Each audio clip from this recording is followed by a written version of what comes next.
चर्चा करने के लिए हमारे साथ जो बसपा के जो तमाम नेता और कार्यकर्ता हैं वो मौजूद हैं। इन्हीं से जानने की कोशिश करते हैं, क्योंकि प्रदेश तो है ही है, साथ ही अन्य राज्यों से भी जो आए हैं उनसे ये भी शामिल हैं इसमें। सर, क्या मानते हैं कि यूपी में एक भी सीट नहीं आई, हार का क्या कारण मानते हैं आप? हार का कारण हम लोग नहीं मानते हैं। हम तो लड़ने वाले लोग हैं और लड़ते रहेंगे। ये समाजवादी पार्टी हो या कांग्रेस हो या बीजेपी हो, ये बीएसपी से डरे हुए लोग हैं। और जो डरता है और ऐसे जो मीडिया वाले लोग हैं, उन लोगों का ये गलत इस्तेमाल कर करके समाज में गलत हवा बनाए। तो बीएसपी तो लड़ने वाले लोग हैं, हम लड़ने वाले लोग हैं। तो ये लोगों ने हवा बनाया कि भाई बीएसपी लड़ाई में नहीं है, जो कि लड़ाई में नहीं थी। अगर नहीं है तो हम बीजेपी की इतनी सीट गिराए क्यों?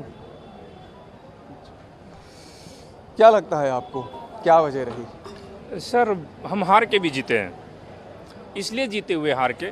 सर, एक और 38 दलों का गठबंधन है, एक और 26 दलों का गठबंधन है, और बहन कुमारी मायावती जो भारत की तीसरी बड़ी राष्ट्रीय पार्टी बहुजन समाज पार्टी है, और अकेले देश में चुनाव लड़ी, और गठबंधन में जाती भी कैसे।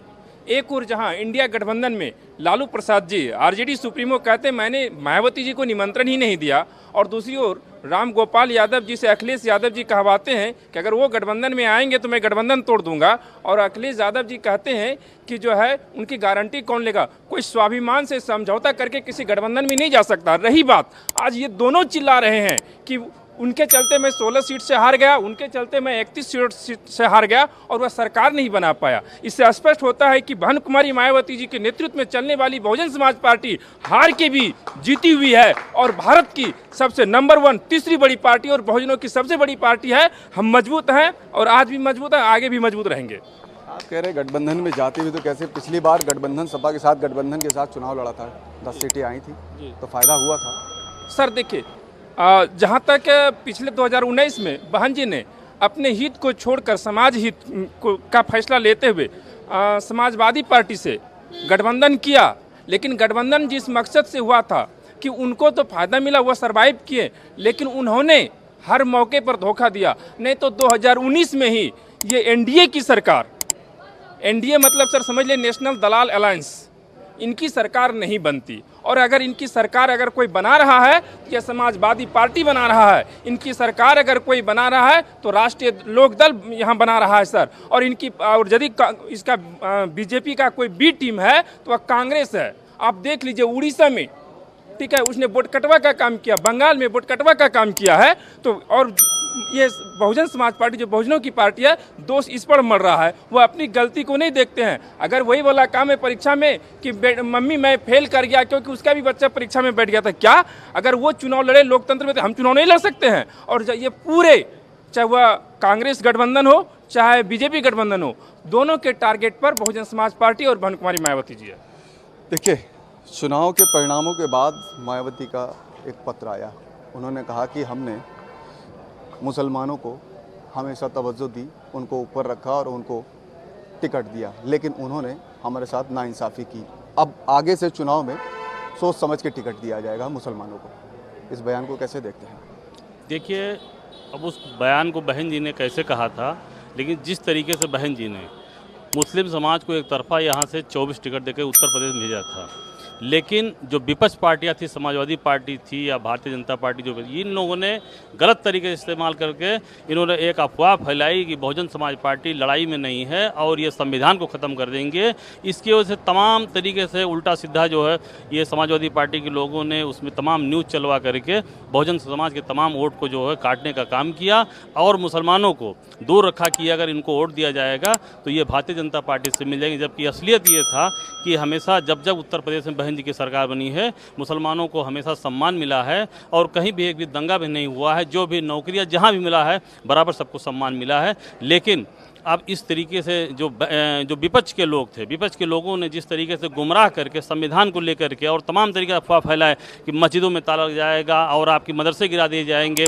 बहन जी लड़ नहीं पाएंगे, इस वजह से मुसलमानों ने समाजवादी पार्टी को एक तरफा वोट दिया। लेकिन वोट देने के बाद उत्तर प्रदेश में जिस तरीके से मुसलमानों का हाल है कि जहाँ जहाँ भी मस्जिद गिराई जा रही है, तमाम जो बस्तियाँ उजाड़ी गई, लेकिन आज मुसलमानों के मसले पर कहीं भी समाजवादी पार्टी जिस तरीके ने एक तरफा वोट लिया था, लेकिन आज वो खड़ी नहीं है। आज भी बहन जी मुसलमानों के साथ खड़ी हैं और जो उन्होंने कहा था, सोच विचार कर कहा था, ये उनका फैसला है। इसमें जो भी वो निर्णय करेंगे हम लोगों को मान्य होगा। और लोग भी हैं, उनसे जानने की कोशिश करते हैं कि क्या वजह रही। क्या लगता है आपको मैडम कि जो ये बीच चुनाव में आकाश आनंद को प्रचार से हटा दिया गया, ये भी एक बड़ी वजह रही क्या चुनाव हारने की? नहीं, ऐसा बिल्कुल भी नहीं है। बहुजन समाज पार्टी पहले से ही मजबूत है और अभी जिस कदर से ये हुआ है राजकारण, यहाँ का धार्मिक भावनाओं को लेके जो राजकारण बीजेपी और कांग्रेस ने खेला है, इसके बाद हमारी पार्टी इनके कोई भी मुद्दों को इग्नोर करके, सारे मुद्दों को इग्नोर करके पूरी ताकत से उभरेगी और बहुत ज़ोरदार से अगला इलेक्शन लड़ा जाएगा। बहुत ज़ोरदार से अगला इलेक्शन। क्या लगता है, मायावती ने एक पत्र लिखा मुसलमानों को लेकर के, उसके बाद ओम प्रकाश राजभर समेत तमाम नेताओं जो भाजपा के हैं और एनडीए घटक दल के हैं, उन्होंने ये बताया कि मुसलमान सिर्फ वोट बैंक बन करके रह गया है, इसीलिए जो है उनको कहीं जगह नहीं मिल रही है। इस बयान को कैसे देखती हैं? साथ ही साथ जैसे जो मायावती जी ने पत्र लिखा कि हमने उनको टिकट दिया, बढ़ चढ़ के भागीदारी दी, लेकिन उन्होंने हमको उसका फल नहीं दिया, तो आगे से सोच समझ के टिकट दिया जाएगा। बात ऐसी है ना कि जिन लोगों ने बाबा साहब को संविधान बनाने के लिए बहुत सारी तकलीफ़ें दी, जिन्होंने बाबा साहब के लिए झरोका नहीं रखने की बातें की थी, वो लोग आज संविधान बचाने की बात कर रहे हैं। ये तो समाज नादान है, लोग पढ़ते नहीं है, ज़्यादा ध्यान नहीं दे रहे, क्योंकि इन लोगों ने गरीबी बेरोजगारी में इतना लोगों को दबा के रखा है कि लोगों को उभर कर किसी समाज की बातों में विचार करने के लिए जगह ही नहीं रही है। तो ये सब जुमला तो चलता ही रहेगा कि ये हुआ है, वो हुआ है, उन बातों पर समाज ने खास करके ध्यान नहीं देना चाहिए। रही बात दूसरी कि हम तो बहुजन जो महापुरुष हुए हैं आज तक के, उन सभी महापुरुषों के विचार पर चलने वाले लोग हैं, खास करके बुद्ध के अनुयायी हैं हम। और अगर बहन जी चाहती है तो आज भी बहन जी बहुत कुछ कर सकती है, लेकिन बहन जी एकमेव बुद्ध के राह पर चलने वाली है। उन्होंने शांति का मार्ग अपनाया है, इसलिए बहन जी शांत है। नहीं तो इस देश में उद्रेक होने के लिए बहन जी रोक नहीं सकती है। बहन जी बहुत कुछ कर सकती है, परंतु बहन जी ये सोचती है कि हम महापुरुषों के विचार पर चलने वाले हैं, हम समानतावादी लोग हैं, इसलिए स्पेशली हम किसी कास्ट, कम्युनिस्ट या जाति या धर्म के हिसाब से नहीं, तो हम समानतावादी लोग हैं। जो महापुरुषों ने बताया उन राह पर चलने वाले हैं, इसलिए भले हमारी मूवमेंट थोड़ी पीछे रहेगी, परंतु हमारा जो विचार है वो बहुत बड़ा है और महापुरुषों का मूवमेंट कभी हारता नहीं है। महापुरुषों का मूवमेंट हर चीज़ से कुछ ना कुछ नया सीखता है और नया फिर से उभरता है। और ये बीएसपी का इतिहास रहा है, आपने पीछे भी देखा है कि हर बार बीएसपी नई उम्मीद से खड़ी होती है। हमारा कार्यकर्ता भी जोशीला होता है। कोई ऐसा नहीं कि भाई हम हारे हैं तो कोई रोके बैठा है। हर एक कार्यकर्ता नई ऊर्जा लेकर फिर से एक उभरा हुआ है पूरे देश में, इसलिए इस हार को हम मायने नहीं रखते। तो इसमें भी हमें कुछ नया हार को मायने नहीं रखते हैं। क्या लगता है कि विपक्ष ने जो ये मुद्दा बनाया कि संविधान खत्म कर दिया जाएगा, ये मुद्दा कारगर साबित हुआ? विपक्ष ने उसको सही तरीके से बुनाया और उसका परिणाम ये रहा कि जो आपका कैडर वोट था वो अन्य दलों में चला गया। नहीं, ये तो जुमला है, संविधान तो बदलेगा नहीं। संविधान बदलने के लिए बहुत मशक्कत करना पड़ेगा। और बात ऐसी है कि बहुजन समाज पार्टी कमज़ोर नहीं है, बहुजन समाज पार्टी बहुत स्ट्रांग है। आने वाले समय में थोड़ी सी नाराज़गी तो है ही है, पर आने वाला समय जो विधानसभा का जो चुनाव है उसमें हम सबसे ज़्यादा सीट लाएंगे, 300 से ज़्यादा उत्तर प्रदेश में बस।